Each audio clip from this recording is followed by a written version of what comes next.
Hacı Bektaş-ı Veli'den 50-60 yıl sonra yaşayan Abdal Musa, onun Anadolu'daki gözcülüğünü yapmış, düşüncelerine hayat vermiştir. Türbesi Antalya'nın Elmalı ilçesi Tekke köyündedir. Ve yine binlerce insan her yıl bu küçük köyde bir araya gelir. Suda da düşürdü, yarışır himmeti, aldanmışsın, gel alim şahım şaşım.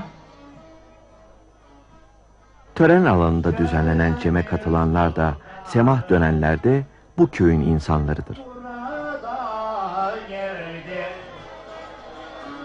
Burada girdi, kaygısız da sultan, evine geldi, üçler eşiğine, yüzleri sürdü, kokusu mest etti. Avdalmışsın, gel alim şahım. Allah Allah. Anadolu'nun pek çok yöresinden sema ekipleri de gelir buraya. Onları izlerken görürüz ki kapalı mekanlarda cem törenlerinin bir parçası olarak yapılan semahlar değişmiştir.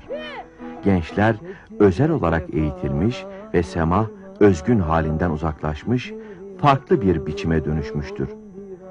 Giysiler bir örnek, hareketler düzgün, aslına hem yakın hem de uzaktır. Döner göllerde aliyar aliyar aliyar aliyar can pire kurban.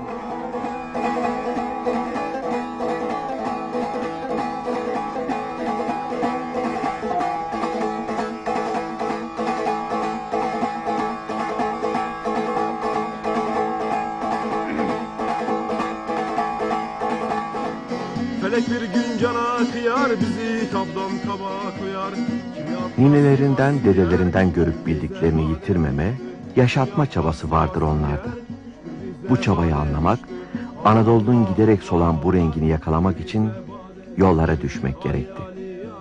Yolda rastladığımız turnalar bizimle geldi, yol gösterdi.